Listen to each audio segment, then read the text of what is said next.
Que se passe-t-il vraiment après la mort? C'est une question qui intrigue l'humanité depuis des siècles, suscitant d'interminables débats et réflexions philosophiques. Certains croient en la promesse du paradis, tandis que d'autres craignent les tourments de l'enfer, mais seules quelques personnes affirment s'être aventurées au-delà de cette vie et être revenues pour partager les secrets qu'elles ont découverts. L'une de ces personnes est le pasteur Jonathan, un ecclésiastique bien-aimé du Texas dont la vie a été consacrée à la foi, à la prière et à la conduite de sa congrégation. Cependant, sa vie a pris une tournure inimaginable un dimanche apparemment ordinaire lorsque, au cours d'un sermon, il s'est soudainement effondré à cause d'une crise cardiaque. Pendant 7 minutes, le pasteur Jonathan a été déclaré cliniquement mort. Les expériences qu'il a vécues au cours de cette période brève mais profonde ont non seulement transformé sa propre vie, mais ont également potentiellement eu un impact sur la vie d'innombrables autres personnes qui entendent son histoire. Au lieu d'entrer dans la lumière comme il l'avait toujours envisagé, le pasteur Jonathan s'est retrouvé à descendre dans les profondeurs sombres et poignantes de l'enfer. C'est là qu'il a été témoin des conséquences angoissantes des décisions terrestres ou des décisions qui affectent le destin éternel de chaque âme. Le message qu'il a rapporté de cet endroit terrifiant contient une vérité puissante et urgente, qui est pertinente pour notre monde moderne et ne peut être ignorée. Avant de continuer, nous vous invitons à vous abonner à Soul Info et à laisser un commentaire ci-dessous en disant « Un nouveau départ » pour signaler votre engagement envers la transformation et l'éveil spirituel. La matinée de ce dimanche fatidique a commencé comme n'importe quel autre. Le soleil brillait de mille feux et il y avait un sentiment indubitable de détermination dans l'air. Le pasteur Jonathan, un homme adoré par sa congrégation, avait passé plus de 20 ans à guider les autres dans leur voyage spirituel. Ses sermons, remplis de passion et de sagesse, laissaient toujours ses auditeurs inspirés à vivre une vie pleine de foi, d'amour et d'intégrité morale. Ce dimanche-là en particulier, il a concentré son message sur un thème qui était devenu encore plus pressant dans son cœur, vivre avec amour, ou risquer de se perdre dans l'obscurité. Il a passé la matinée à se préparer méticuleusement pour le service.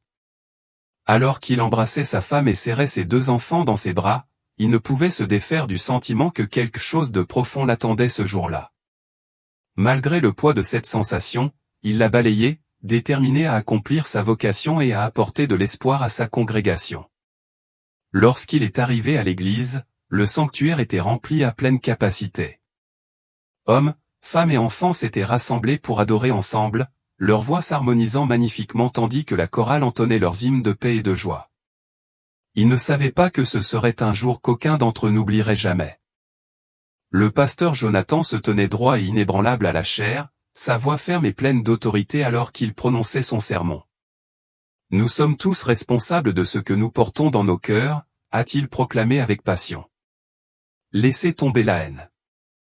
Choisissez l'amour, ou les ténèbres vous consumeront. » Ces mots restèrent dans l'air, plongeant la congrégation dans un profond silence, leurs visages reflétant un mélange de contemplation et de révérence alors qu'ils absorbaient le puissant message.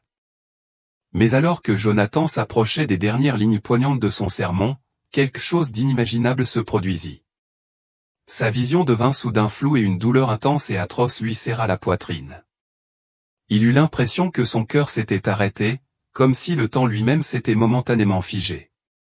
Le monde autour de lui commença à tourner, une sensation vertigineuse qui le coupa le souffle. « Pasteur » cria une voix paniquée dans la foule. Le corps de Jonathan s'effondra, sa Bible glissa de ses mains et tomba au sol avec un bruit sourd.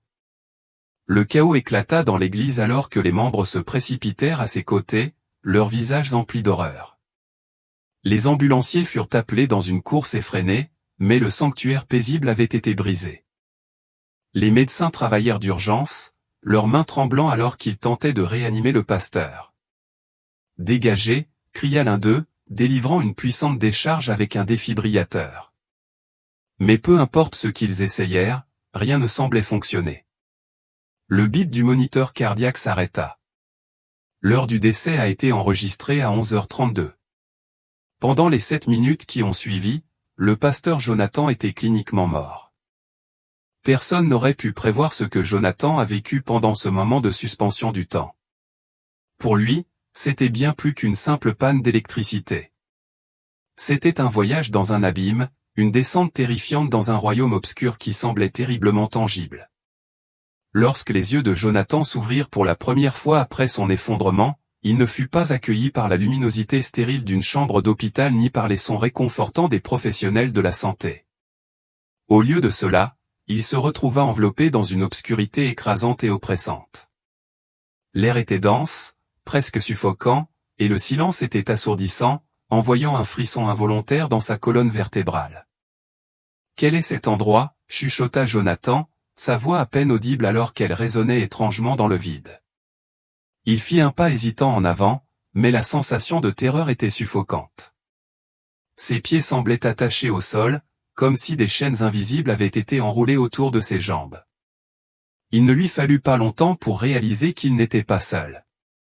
Des profondeurs de l'obscurité, des voix faibles commencèrent à émerger des gémissements d'agonie, des cris désespérés et des supplications pour la miséricorde emplissaient l'air. Les voix n'avaient pas de visage, elles étaient désincarnées, le tourmentant de toutes parts. Il pouvait sentir le poids de leur souffrance peser sur lui, comme si leur douleur était devenue la sienne. Puis, hors de l'abîme, une silhouette se matérialisa lentement. Ce n'était pas un démon terrifiant ou un monstre grotesque comme Jonathan l'avait imaginé dans ses cauchemars d'enfance.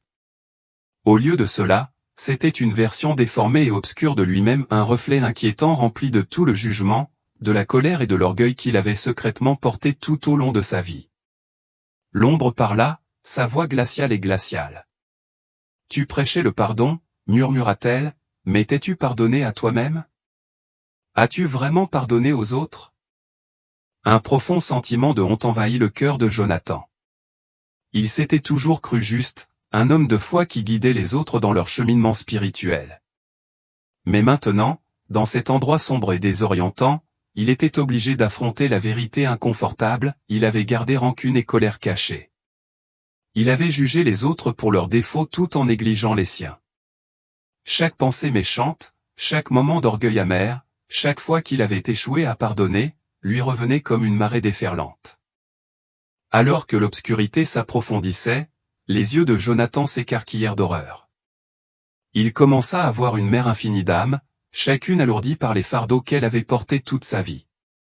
Ces âmes étaient enchaînées par leur propre choix, la cupidité, la haine, la jalousie, le manque de pardon ou toutes les choses qui les avaient empêchées de trouver la paix et la rédemption. Certaines d'entre elles tendaient les mains, le visage déformé par l'angoisse alors qu'elles criaient à l'aide, mais leurs chaînes les maintenaient fermement, les laissant piégés dans leur tourment. « C'est l'enfer », réalisa Jonathan dans un moment de lucidité déchirante. Mais ce n'était pas un puits de feu et de soufre, comme il l'avait toujours imaginé. Non, l'enfer était l'absence d'amour, la séparation complète et absolue de la lumière, de l'espoir et de la possibilité de rédemption. C'était un endroit où régnaient les ténèbres, où la souffrance n'avait pas de fin et où les âmes étaient liées à leur tourment pour l'éternité.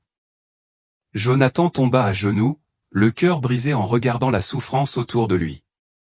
Parmi les innombrables âmes piégées dans cette angoisse sans fin, il vit des visages à la fois familiers et étrangers.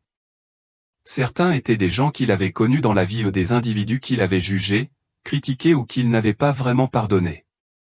D'autres étaient des inconnus, dont il ignorait l'histoire. Il y avait des dirigeants respectés, des personnes de grande influence, tous souffrant de la même manière. Peu importe qui ils étaient tous prisonniers des ténèbres qu'ils avaient choisi de porter avec eux. Et la prise de conscience la plus troublante de toutes fut que cette souffrance aurait pu être évitée si seulement ils avaient abandonné leur haine, leur orgueil et leur manque de pardon. À ce moment-là, Jonathan comprit quelque chose de profond. L'enfer n'était pas un lieu de punition infligé par une divinité vengeresse, c'était la conséquence naturelle d'une vie vécue sans amour, sans compassion et sans pardon. C'était le résultat inévitable du choix de l'obscurité au détriment de la lumière. Et le plus terrifiant dans tout cela était que la porte de sortie était toujours à portée de main. Mais seuls ceux qui étaient prêts à ouvrir leur cœur à l'amour et au pardon pouvaient trouver la sortie. À ce moment-là, au milieu de l'obscurité accablante, le pasteur Jonathan entendit un faible murmure, une voix qui semblait résonner au plus profond de son âme. C'était une voix qu'il connaissait instinctivement, une voix qui portait à la fois un message d'urgence et d'espoir. « Ce n'est pas ta fin, dit-elle doucement. Retourne et dis-leur la vérité. Alors que ces mots résonnaient dans son être, une petite lumière brillante apparut au loin. Au début, elle était à peine perceptible, mais elle devenait plus brillante à chaque seconde qui passait, rayonnant de chaleur et de paix, un contraste attrayant avec l'obscurité froide et étouffante qui l'entourait. Jonathan tendit la main vers elle, le cœur brisé alors que des larmes coulaient sur son visage. À cet instant, il comprit ce que représentait la lumière, la rédemption, le pardon et l'amour sans limite qui transcendent toute obscurité. Alors que la lumière l'enveloppait, il sentit sa pureté l'envahir. Soudain, avec un souffle brusque, les yeux de Jonathan s'ouvrirent brusquement. Il était de retour. L'odeur stérile de la chambre d'hôpital emplissait ses narines et les voix affolées des infirmières et des médecins emplissaient l'air autour de lui. Ils étaient sous le choc, étonnés qu'il soit revenu d'un moment de mort imminente. Jonathan haletait, sa poitrine se soulevant sous le poids de ce qu'il avait vu peser encore sur lui. Le monde d'où il venait de sortir lui semblait si réel, si vivant. 7 minutes en enfer lui avait semblé une éternité. Mais le message qui lui avait été confié était plus clair que jamais, l'enfer commence dans le cœur humain lorsque l'amour et le pardon sont absents. Et maintenant, le pasteur Jonathan avait une vérité puissante à partager, un message qui pouvait sauver des âmes et transformer des vies. Alors que Jonathan était allongé dans ce lit d'hôpital, luttant pour assimiler la réalité accablante de son expérience, le message qu'il avait reçu résonnait sans relâche dans son esprit. Ce n'était pas seulement un rêve saisissant ou une hallucination passagère, c'était une révélation profonde sur les choix que nous faisons chaque jour et sur la condition humaine. Il comprenait maintenant qu'il n'avait pas été envoyé en enfer en guise de punition. Non, cette réalité terrifiante lui avait été montrée pour révéler une vérité universelle que tant de gens ont trop peur d'affronter, l'enfer n'est pas seulement un lieu de feu et de tourment qui nous attend après la mort. L'enfer est quelque chose qui commence en nous, ici sur terre, au plus profond de notre cœur. C'est l'absence d'amour, le refus de pardonner et l'obscurité qui naît de l'orgueil, de la haine et de la cupidité. Allongé là, accablé par la gravité de cette vérité, Jonathan se rappela les visages qu'il avait vus dans cette obscurité implacable. Les personnes piégées en enfer n'étaient pas seulement les pécheurs évidents du monde. Certains étaient des dirigeants puissants, d'autres des individus ordinaires, et certains étaient même des personnes qu'il avait autrefois respectées. Mais ils partageaient tous une vérité indéniable, ils étaient prisonniers de leurs propres blessures non cicatrisées, enchaînés par la rancune, la culpabilité et leur incapacité à se pardonner à eux-mêmes et aux autres. Alors que cette prise de conscience s'imposait, Jonathan réfléchissait à sa propre vie. Il avait toujours cru être un homme bon, un chef de file de la foi, un homme qui se consacrait à guider les autres vers la justice. Pourtant, au cours de ces 7 minutes, la lumière crue de la vérité avait exposé ses propres défauts. Il se souvenait de moments où il avait jugé les autres trop durement, de moments où l'orgueil s'était glissé dans son cœur et de moments où il n'avait pas offert le pardon alors même qu'il le prêchait du haut de la chair. Dans cette obscurité, Jonathan vit que chaque personne, y compris lui-même, portait des chaînes émotionnelles, des fardeaux du cœur que nous refusons souvent de lâcher. La vision avait été terrifiante, mais elle était aussi profondément éclairante. Elle forçait Jonathan à affronter une vérité à la fois universelle et profondément personnelle, ce que nous portons dans notre cœur façonnera finalement notre éternité. L'enfer, comme Jonathan le comprenait désormais, n'était pas simplement un lieu physique de punition éternelle. C'était un état d'être, un reflet de la douleur, de la haine et de l'amertume non résolue auquel les gens choisissent de s'accrocher. Les âmes qu'il avait rencontrées dans cet endroit sombre n'étaient pas là parce qu'une force vengeresse les avait chassées, mais parce qu'elles avaient choisi de s'accrocher à leur obscurité terrestre, à leur douleur, à leur manque de pardon. Les implications de cette révélation pesaient lourdement sur Jonathan. Il pensait à l'état du monde, à la colère, à la division et à l'autosatisfaction qui semblaient dominer le paysage. Tout autour de lui, il voyait des familles déchirées par des malentendus, des communautés fracturées par des divisions politiques et sociales, et des individus laissant la haine, le ressentiment et l'orgueil consumer chacune de leurs pensées et de leurs actions. Jonathan réalisa que le monde était au milieu d'une crise spirituelle. Les gens n'étaient pas conscients des conséquences spirituelles de leurs actions et de leurs émotions, inconscients que l'obscurité qu'ils portaient en eux les entraînait lentement vers la destruction. Chaque mot dur, chaque rancune, Chaque pensée méchante était comme une chaîne, entraînant les gens vers l'obscurité qu'ils ne pouvaient pas voir. Et tragiquement, la plupart des gens ne se rendaient même pas compte qu'ils étaient piégés. Jonathan avait été le témoin direct des conséquences de cette obscurité intérieure. Lorsque les gens laissent la haine, l'orgueil et le manque de pardon prendre racine dans leur cœur, ils perdent espoir. Ils perdent la lumière. Ils perdent leur lien avec l'amour et la paix qui peuvent les guider vers la rédemption. Mais même au milieu de cette obscurité profonde, Jonathan avait entrevu une lueur d'espoir ou une petite lumière éclatante qui symbolisait la rédemption, la guérison et le pardon. C'était un rappel que peu importe à quel point quelqu'un peut se sentir perdu, personne n'est hors de portée de l'amour et de la grâce. Il y a toujours un chemin de retour, toujours une opportunité de se débarrasser de la douleur et de l'amertume qui nous lient. Les gens peuvent choisir de pardonner, de guérir et de renouer avec l'amour qui peut les sauver de l'obscurité. Jonathan comprenait maintenant que son retour n'était pas seulement pour lui, mais pour nous. Il s'adressait à tous ceux qui entendraient son histoire. Le message qui lui avait été transmis était clair et d'une grande urgence, laissez tomber les ténèbres que vous portez. Pardonnez. Choisissez l'amour. Vivez de manière authentique, avec compassion et compréhension, avant qu'il ne soit trop tard. Les enjeux étaient plus élevés qu'il ne l'avait jamais imaginé, et la vérité qu'il avait apprise était un cadeau qu'il ne pouvait pas garder pour lui. Le temps de la transformation était venu.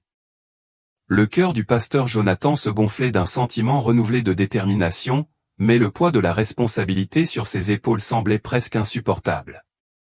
Comment pouvait-il aider les autres à comprendre la profonde vérité dont il avait été témoin alors que tant de personnes vivaient dans le déni, confortablement inconscientes des dangers spirituels qui les entouraient? Il savait que le chemin à parcourir serait difficile ou beaucoup rejetteraient son expérience comme un fantasme ou une hallucination, mais il savait aussi qu'il ne pouvait pas rester silencieux. La vérité terrifiante dont il avait été témoin l'avait changé à jamais, et c'était maintenant sa mission de la partager avec le monde. Dans les moments les plus sombres de sa vision, alors que Jonathan se sentait complètement désespéré, quelque chose d'inattendu se produisit. Une faible lueur vacillante apparut au loin, si petite au début qu'elle semblait insignifiante comme une simple flamme de bougie dans un vide infini. Mais à chaque seconde qui passait, la lumière devenait plus brillante, plus radieuse, emplissant l'obscurité sans fin de chaleur. Le regard de Jonathan fut attiré par elle, et pour la première fois depuis son entrée dans ce royaume cauchemardesque, il ressentit quelque chose qu'il n'avait jamais ressenti auparavant, l'espoir.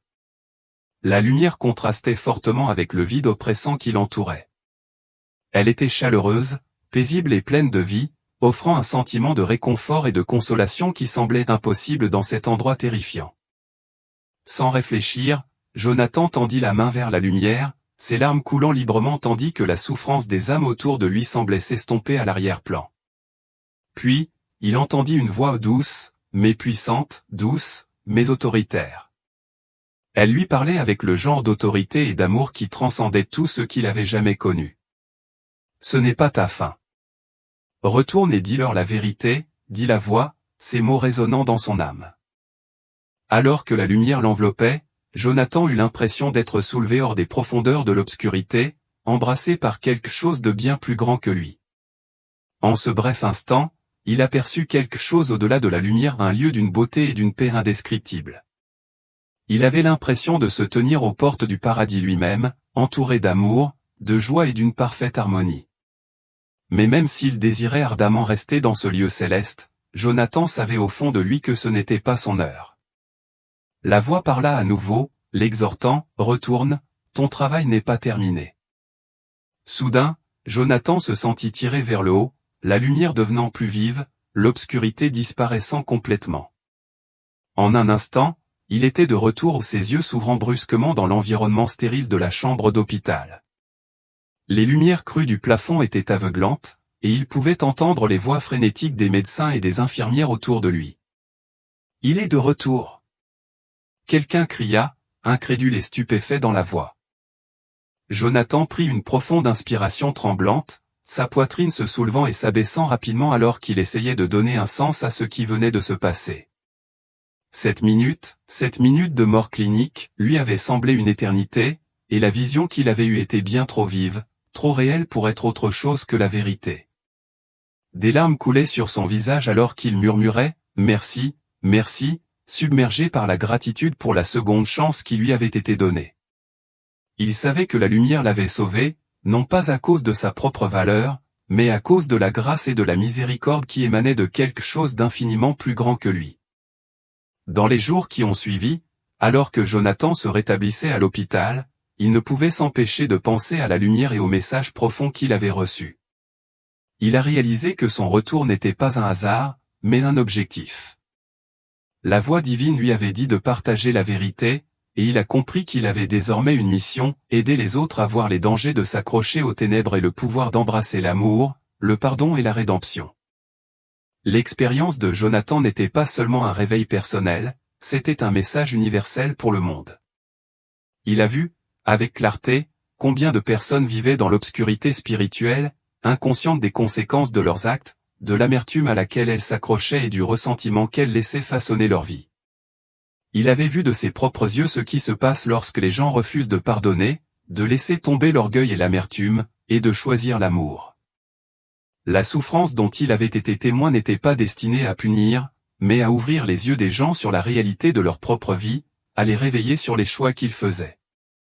La lumière avait montré à Jonathan qu'il y avait toujours de l'espoir, quelle que soit la chute de quelqu'un. La rédemption est possible pour tout le monde, mais elle nécessite un choix conscient, celui de laisser tomber l'orgueil, la haine et le ressentiment et de les remplacer par l'amour, la compassion et la foi. Jonathan comprenait que ce message ne serait pas facile à accepter pour tout le monde. Beaucoup rejetteraient son expérience comme une simple fantaisie ou ridiculiseraient l'idée de l'enfer et de l'intervention divine. Pourtant, Jonathan savait qu'il y avait des gens qui souffraient en silence, des gens qui se sentaient perdus, désespérés et seuls qui avaient désespérément besoin d'entendre la vérité dont il avait été témoin. C'est ainsi qu'avec un cœur rempli de gratitude et de détermination, le pasteur Jonathan a fait un vœu, il consacrerait le reste de sa vie à partager le message d'espoir, de pardon et d'amour qu'il avait sauvé des profondeurs des ténèbres. Son retour du seuil de la mort n'était pas seulement un cadeau pour lui-même, c'était une responsabilité. La vérité qui lui avait été montrée n'était pas seulement pour lui à garder, c'était une vérité destinée à être partagée avec le monde. La seconde chance de vie du pasteur Jonathan a marqué le début d'une profonde transformation spirituelle. Il lui avait été donné l'opportunité de continuer son travail, non pas en récompense de sa foi, mais en raison de la responsabilité divine de partager la vérité qui lui avait été révélée. À chaque instant, il porterait le poids de ce message, sachant qu'il était la clé pour sauver d'innombrables âmes. Et avec chaque personne qu'il atteignait, il plantait une graine de lumière, une graine qui, comme la lumière éclatante qu'il avait sauvée, pouvait grandir et se propager, repoussant les ténèbres de leur cœur et les guidant vers la rédemption. Dans les jours qui ont suivi sa guérison, le pasteur Jonathan s'est retrouvé plongé dans une profonde réflexion. La vision qu'il avait vécue était vive, obsédante et indéniable. Les visages des âmes souffrantes, l'obscurité oppressante et la voix qui l'avait poussé à revenir, ces images résonnaient dans son cœur, leur message résonnant plus fort chaque jour qui passait. Jonathan savait, sans l'ombre d'un doute, qu'il ne pouvait pas rester silencieux. La vérité qui lui avait été montrée n'était pas seulement pour lui, elle était destinée à être partagée avec le monde. Le premier dimanche après sa sortie de l'hôpital, Jonathan est retourné à la chaire. La nouvelle de son expérience de mort imminente s'était répandue comme une traînée de poudre et l'église était pleine à craquer.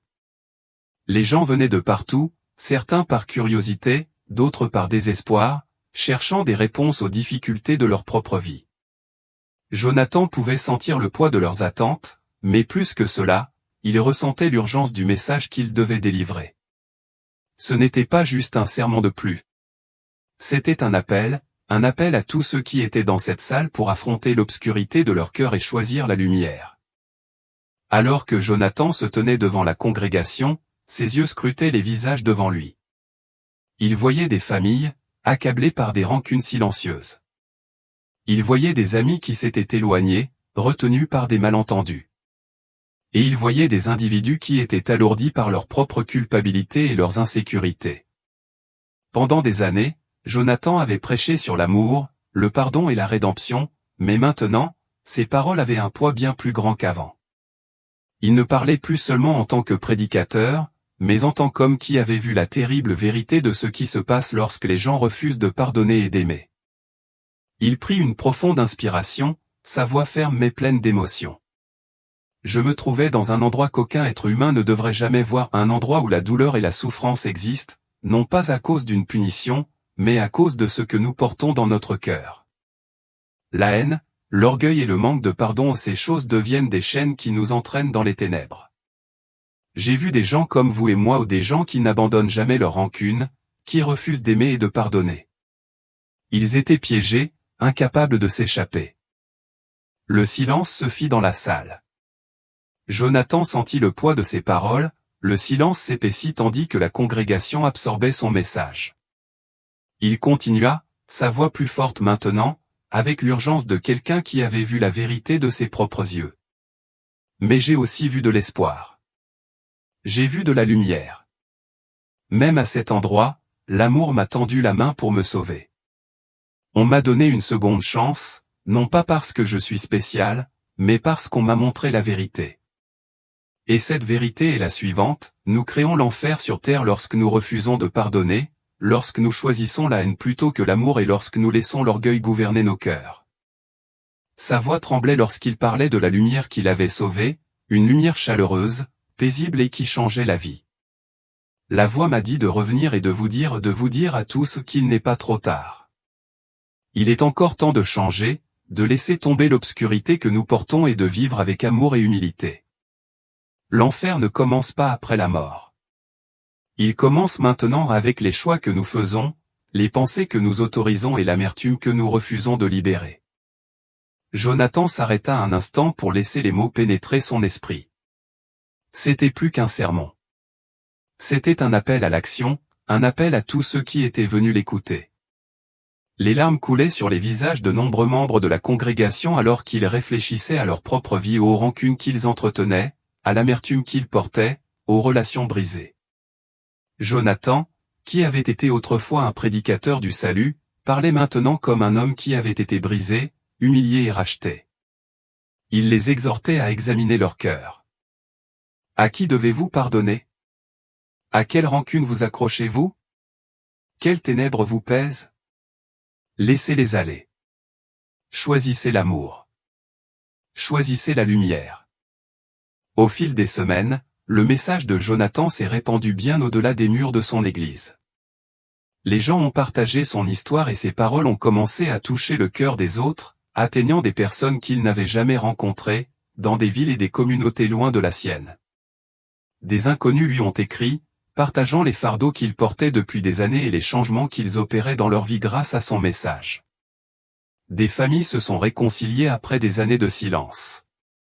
Des amitiés ont été guéries et des individus ont trouvé la paix en choisissant le pardon plutôt que le ressentiment.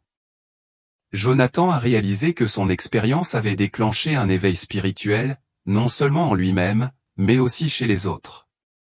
Il a vu que les gens avaient soif d'espoir, de réponse et d'un moyen de se libérer de l'obscurité qui avait saisi leur vie. La vérité qui lui avait été montrée, la vision de l'enfer et de la lumière, se répandait, et avec elle venait la guérison et la transformation. Pour Jonathan, ce n'était que le début de sa mission. Il savait que le monde était encore plein de douleur, de division et d'orgueil, mais il savait aussi que l'amour et le pardon étaient bien plus puissants. Le message était clair, si les gens choisissaient l'amour plutôt que la haine, l'humilité plutôt que l'orgueil et le pardon plutôt que la rancune, ils pourraient se libérer des chaînes qui les enchaînaient. La vie de Jonathan avait changé pour toujours, et maintenant, il était déterminé à changer la vie des autres. Il avait affronté l'enfer, mais il avait aussi vu la lumière. Et sa mission était de guider les autres vers cet objectif, de les aider à choisir l'amour et la lumière avant qu'il ne soit trop tard. Le chemin qu'il attendait ne serait pas facile, mais Jonathan savait qu'il ne pouvait plus rester silencieux. La vérité qui lui avait été donnée était trop importante, trop urgente pour être ignorée. Et il était déterminé à la partager avec le monde, quel qu'en soit le prix. L'expérience de mort imminente de Jonathan avait été le point de départ d'une transformation bien plus grande que ce qu'il aurait pu imaginer. La vision qu'il avait eue, celle d'âmes souffrantes prises au piège dans les ténèbres, avait brisé les illusions auxquelles il s'était accroché pendant des années. Il ne pouvait plus prêcher une simple doctrine ni s'appuyer sur la tradition, il comprenait désormais que l'essence du salut résidait dans le cœur. Sa vie ne consistait plus à suivre des rituels ou à réciter des écritures par obligation, mais à vivre la vérité qu'il avait expérimentée, ou une vérité qui transcendait la théologie et atteignait le cœur même de l'existence humaine. Au cours des années qui ont suivi, la prédication de Jonathan a pris une nouvelle ampleur. Il ne s'agissait pas seulement de comportement moral, il s'agissait d'un changement profond du cœur. Ses paroles portaient le poids de sa transformation personnelle, et tandis qu'il parlait, les gens le ressentaient. La peur de l'enfer ne le motivait plus, c'était le pouvoir de l'amour et du pardon qui le motivait. Il avait vu ce que signifiait être piégé par la colère, l'orgueil et le manque de pardon, et il avait vu le pouvoir transformateur du choix de vivre dans la lumière de l'amour. Et c'est ce message qu'il portait avec lui partout où il allait. Jonathan est devenu un orateur recherché, invité non seulement dans les églises, mais aussi dans les centres communautaires et lors d'événements laïques. Son histoire a trouvé un écho auprès de personnes de tous horizons, dont beaucoup étaient sceptiques à l'égard des croyances religieuses traditionnelles, mais étaient néanmoins émus par son expérience. Jonathan n'abordait pas ses conférences dans le but de convertir les autres. Au lieu de cela, il partageait son histoire avec empathie, encourageant les gens à voir que leur vie, leur choix et leur cœur avaient le pouvoir de transformer le monde qui les entourait. Un soir, alors qu'il se tenait devant une foule dans un auditorium bondé, Jonathan a parlé de l'état du monde, un monde où la peur, la division et la colère semblaient régner. Nous vivons à une époque où l'obscurité se répand, non pas parce qu'elle est puissante, mais parce que nous la laissons grandir dans nos cœurs. Nous choisissons de haïr au lieu d'aimer. Nous choisissons de garder rancune au lieu de pardonner. Mais il n'est pas nécessaire que ce soit ainsi, leur a-t-il dit, sa voix pleine à la fois de tristesse et d'espoir. Il s'arrêta un instant, laissant le poids de ses paroles se poser. J'ai vu ce qui se passe quand on laisse l'obscurité gagner. J'ai vu les chaînes qui retiennent les gens captifs. Mais j'ai aussi vu la lumière. Et je suis ici pour vous dire que la lumière est plus puissante que n'importe quelle obscurité à laquelle vous serez confrontés. Vous avez le choix. Vous pouvez laisser tomber votre douleur, votre fierté et votre colère. Vous pouvez choisir de vivre avec amour et pardon. Et ce choix vous rendra libre. Tandis que Jonathan parlait, la salle tomba dans un profond silence. Les gens étaient assis, transpercés, beaucoup essuyaient leurs larmes. Ils n'écoutaient pas seulement une histoire, ils recevaient une bouée de sauvetage. Les mots de Jonathan étaient un phare pour ceux qui se sentaient perdus, accablés par leurs erreurs passées ou par le poids de la colère et du ressentiment. À ce moment-là, Jonathan savait qu'il ne racontait pas seulement une histoire. Il accomplissait son objectif. Sa deuxième chance dans la vie n'était pas seulement un cadeau personnel, c'était une responsabilité de partager le message qui pouvait changer des vies. Et c'est ce qu'il a fait. Au fil du temps, Jonathan a pu constater l'effet domino de ses paroles. Des gens lui ont parlé de la façon dont il s'était réconcilié avec des membres de leur famille qu'ils avaient éloignés, de la façon dont ils avaient trouvé la force de pardonner à ceux qui leur avaient fait du tort. Des familles brisées depuis des années se sont réunies. Des amitiés ont été restaurées. Des gens ont trouvé la guérison en abandonnant leur rancune de longue date et en acceptant l'amour et le pardon. La puissance du message de Jonathan était indéniable. Sa transformation personnelle avait déclenché un éveil spirituel bien plus vaste. Il a vu des individus, des communautés et même des églises entières commencer à incarner la vérité de son expérience.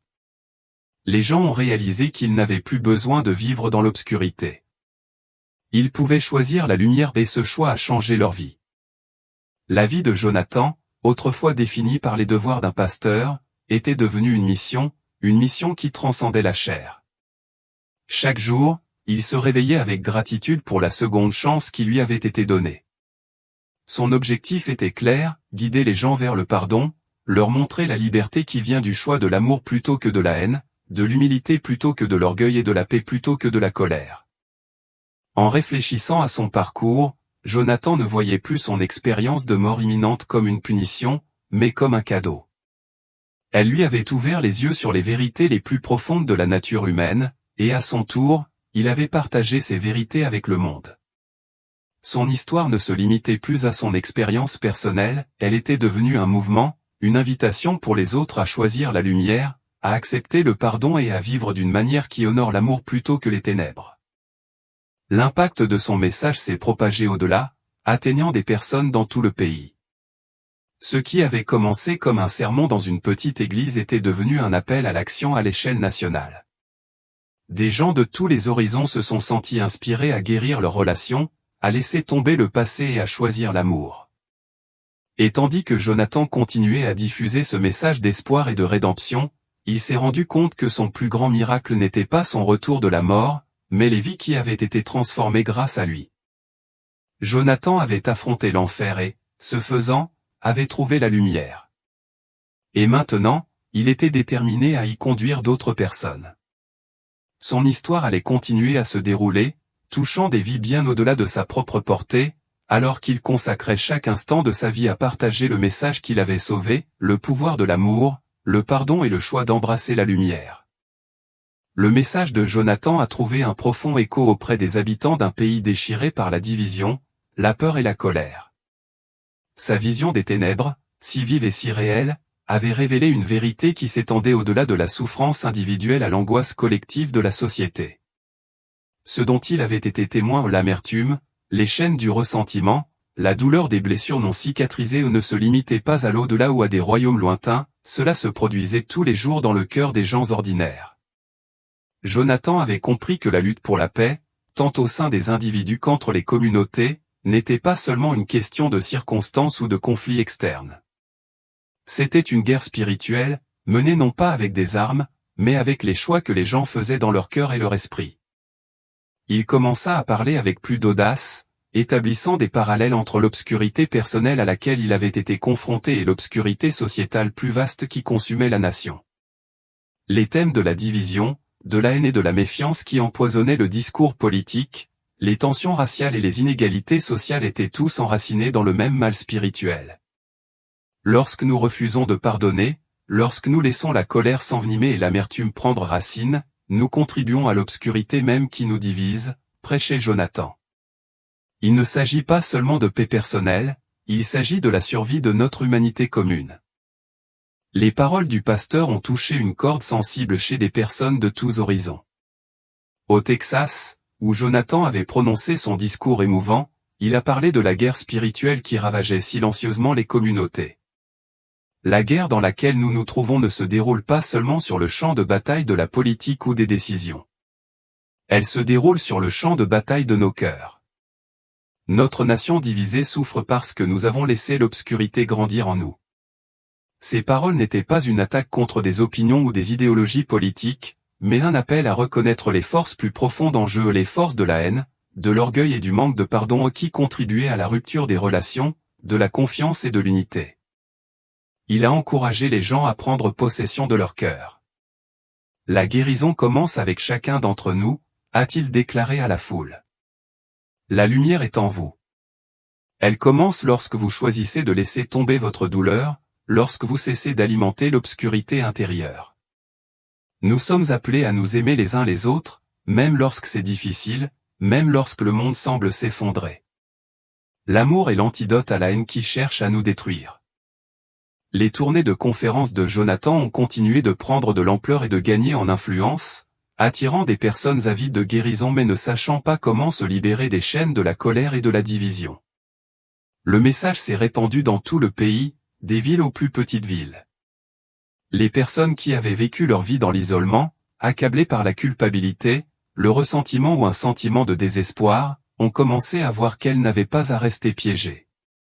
Ces paroles étaient une feuille de route vers la liberté ou une liberté qui ne venait pas de victoires politiques ou de changements sociaux, mais du pouvoir transformateur du pardon, de l'humilité et de l'amour. Il n'a pas fallu longtemps pour que le message de Jonathan commence à s'infiltrer dans la vie quotidienne. Des personnes ont raconté comment elles avaient pris la décision de pardonner des rancunes de longue date, des communautés se sont rassemblées pour guérir des divisions et des familles qui avaient été séparées pendant des années se sont réconciliées. L'objectif de Jonathan est resté clair, le véritable changement commence par une transformation du cœur, et cette transformation commence par un choix. En dépit de tout cela, Jonathan est resté ancré dans la même humilité qui avait défini son parcours. Il n'a jamais recherché la célébrité ou les éloges. Il n'a jamais eu l'intention de devenir une figure religieuse ou un leader politique. Sa vocation était simplement de partager la vérité qui lui avait été montrée, que l'amour triomphe de tout, que le pardon peut guérir même les blessures les plus profondes et que la lumière peut chasser les ténèbres. Nous ne sommes pas seuls dans cette lutte, disait souvent Jonathan. Nous sommes appelés à nous aimer les uns les autres. Nous sommes appelés à pardonner. Et lorsque nous le faisons, nous choisissons la lumière plutôt que les ténèbres, la guérison plutôt que la douleur et l'unité plutôt que la division. Au cours des années qui ont suivi, Jonathan a continué à être témoin de profonds changements dans la vie de ceux qui avaient entendu son message. Un changement a commencé à se produire dans tout le pays. Les gens ont réalisé que les réponses à leur douleur, à leur lutte et à leur division ne se trouvaient pas dans plus de lois, plus de colère ou plus de division. Elles se trouvaient dans le pouvoir de l'amour, du pardon et de la communauté. Et pour Jonathan, c'était le plus grand miracle de tous. L'endroit sombre qu'il avait visité n'était pas une réalité lointaine, c'était une réalité. C'était une réalité qui existait dans le cœur de ceux qui refusaient de laisser tomber leur douleur. Mais il avait aussi vu la lumière, une lumière qui avait le pouvoir de guérir et de racheter. La vie et la mission de Jonathan ne se résumaient plus à l'histoire d'un seul homme. Elles étaient devenues un mouvement vers la guérison, la réconciliation et le renouveau spirituel. Le monde n'avait pas changé du jour au lendemain, mais les graines de la transformation avaient été plantées. Les gens, inspirés par les paroles de Jonathan, ont commencé à vivre avec un sens plus profond de la raison d'être, choisissant l'amour plutôt que la haine, l'humilité plutôt que l'orgueil et la paix plutôt que la division. Et à chaque choix, l'obscurité commençait à perdre son pouvoir. Le voyage de Jonathan avait bouclé la boucle. Il avait été tiré de la mort pour partager un message d'espoir et, ce faisant, il avait contribué à réveiller un mouvement qui continuerait de croître, ondulation par ondulation, dans le monde entier. Le message était simple, choisissez l'amour. Choisissez le pardon. Choisissez la lumière. Et ce faisant, nous pouvons guérir le monde un cœur à la fois. Le parcours de Jonathan illustre le pouvoir profond de l'amour et du pardon. Ces paroles ont eu une profonde résonance car elles n'étaient pas seulement des idées qu'il avait étudiées ou prêchées, mais des vérités qu'il avait vécues et expérimentées de la manière la plus intime. Il avait affronté l'obscurité, été témoin de la souffrance et ressenti l'attrait de la lumière. Désormais, sa mission était d'aider les autres à voir la même vérité et à choisir un chemin de guérison, non seulement pour eux-mêmes, mais pour le monde qui les entoure. L'obscurité prospère lorsque nous nous retournons les uns contre les autres, a continué Jonathan, mais la lumière est toujours là, attendant que nous la saisissions. Ces mots sont devenus un appel à l'action pour tous ceux qui les ont entendus. Les gens, autrefois retranchés dans leur division, ont commencé à trouver un terrain d'entente. C'était comme si l'acte simple mais profond de choisir l'amour et le pardon créait un effet d'entraînement, touchant des familles, des communautés et même des villes entières. Jonathan parlait souvent de la façon dont les plus petits actes de gentillesse pouvaient briser les chaînes de l'amertume et de la colère, libérant ainsi les gens. Au fil du temps, son ministère s'est étendu au-delà des murs de son église. Son message a fait l'écho dans tout le pays, atteignant des personnes qui avaient abandonné l'idée de changement. L'amour dont il parlait n'était pas abstrait, c'était une force tangible à laquelle les gens pouvaient accéder à tout moment, simplement en choisissant de laisser tomber la haine, l'orgueil et l'amertume qui les avaient retenus captifs pendant si longtemps. Jonathan croyait profondément que la route vers la rédemption était pavée de choix ou de petites décisions quotidiennes qui mènent à une vie remplie de compassion et d'humilité. Grâce à l'exemple de Jonathan, les gens ont vu le pouvoir de la transformation non pas comme un concept abstrait, mais comme une réalité. Des familles brisées depuis des années se sont réconciliées. Des amitiés détruites par de petits malentendus ont été restaurées. La douleur et la division qui avaient tourmenté la vie de Jonathan et le monde qui l'entourait ont été lentement guéris par le message qu'il avait porté depuis le seuil de la mort. L'influence du pasteur était de grande portée. Ces paroles ont trouvé leur chemin dans les écoles, les prisons et les refuges, des endroits où les gens cherchaient un moyen de sortir de leur obscurité personnelle. Jonathan ne s'adressait pas seulement à ceux qui étaient déjà à l'église, il s'adressait à ceux qui avaient le sentiment de n'avoir nulle part où aller. Son message s'adressait à tous ceux qui, quelle que soit leur situation sociale, étaient prêts à embrasser la lumière. Au fil des années, la santé de Jonathan a commencé à décliner, mais son objectif n'a fait que se renforcer. Même si son corps s'affaiblissait, son esprit restait inébranlable. Il savait que son temps sur terre était limité, mais son héritage ne faisait que commencer. « Je ne serai pas là pour toujours », disait-il souvent, mais la lumière que j'ai trouvée restera et continuera de grandir, aussi longtemps que tu le choisiras. Il passa ses dernières années à continuer de partager son message, non pas dans la hâte de terminer ce qu'il avait commencé, mais avec la conviction tranquille d'un homme qui savait la différence qu'il faisait.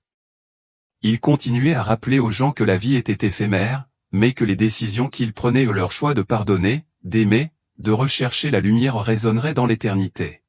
« Choisissez judicieusement, disait Jonathan, sa voix douce mais ferme. Chaque instant est une opportunité d'écrire votre éternité. » Au fur et à mesure que sa santé déclinait, sa peur de la mort s'estompait également. L'obscurité qu'il avait autrefois redoutée n'avait plus de pouvoir sur lui. Il l'avait vue, oui, mais plus important encore, il avait vu la lumière qui brillait encore plus fort. C'était la lumière de l'amour, du pardon et de l'espoir. Et il savait, au fond de son cœur, que tant que les gens choisiraient la lumière, aucune obscurité ne pourrait jamais vraiment les vaincre.